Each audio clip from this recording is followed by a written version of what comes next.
Oke, assalamualaikum warahmatullahi wabarakatuh. Oke, yang terhormat Nabi Hanif dan Umi Ida selaku pengasuh pesantren Sumber Kampung Bahagia dan teman-teman yang saya cintai.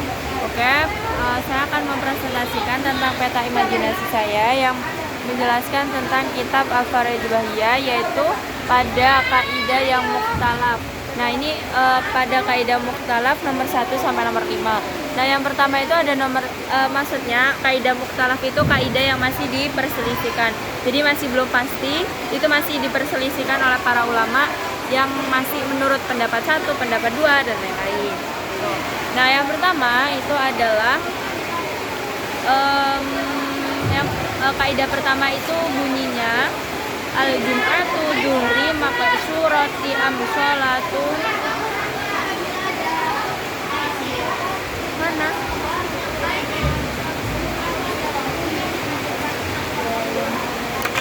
Am-sholatu mustaqillah.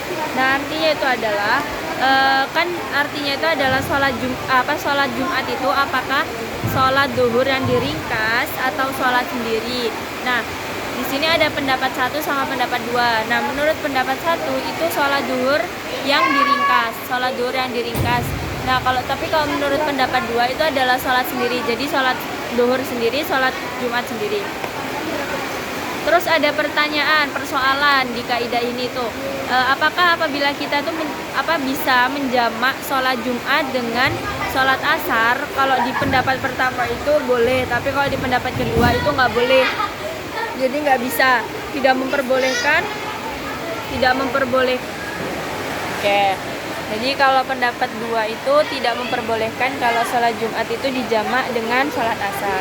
Nah, terus yang di kaidah kedua itu ada bunyinya al-sholatu khalfun al-muhaddatsa al-majhuli al-halu idza qulna bisyahati hal hiya au afrodi. Nah, itu maksudnya apabila kita tuh sholat di belakang orang yang masih belum tahu keadaan hadasnya, tapi kita tuh menganggap sholat itu sah, apakah itu dianggap sholat jamaah atau sholat sendiri? Nah, kalau menurut pendapat 1 itu juga masih dianggap sholat jamaah. Jadi itu kayak semisal kita tuh sholat jadi makmum. Nah, imamnya itu nggak tahu hadasnya, dia punya hadas atau enggak, itu nggak tahu. Nah, itu. Jadi kalau pendapat 1 itu masih di jamaah, tapi kalau di pendapat 2 itu udah sholat sendiri. Terus yang dipertanyakan itu adalah bagaimana kalau kita tuh kayak gitu tapi dalam keadaan sholat Jumat. Nah, kalau sholat Jumat yang pertama, pendapat pertama itu masih dianggap sah, tapi kalau pendapat kedua itu sudah tidak dianggap sah. Terus yang di kaidah ketiga itu, jadi langsung aja, artinya itu adalah ketika orang itu melakukan hal-hal yang meniadakan fardu di awal atau di tengah, itu apakah sholatnya itu dianggap sholat sunnah atau batal. Nah, pendapatnya yang pertama itu dianggap sholat sunnah. Nah, terus pendapat kedua dianggap batal semua.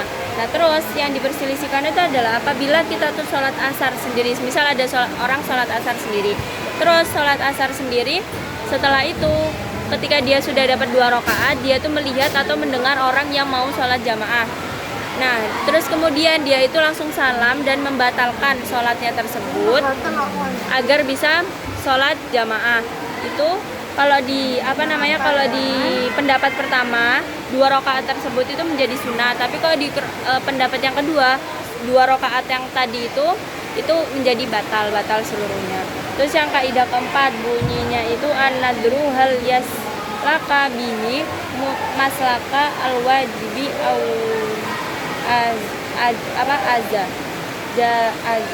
jaiz. Ya, pokoknya itu. Nah, jaizah artinya itu adalah, nah, apakah nadar itu berlaku sebagaimana wajib atau jaiz, itu artinya.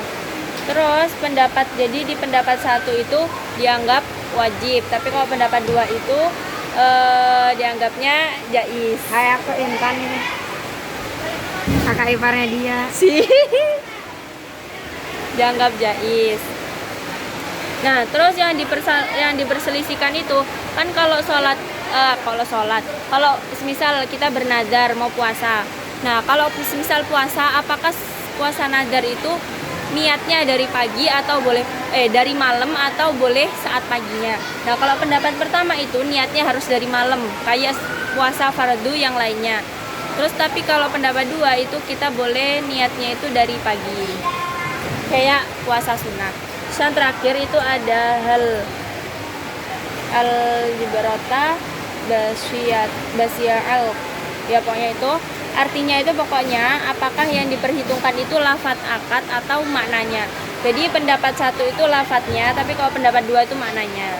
Oke, kurang lebihnya mohon maaf. Sekian dari saya. Wassalamualaikum warahmatullahi wabarakatuh.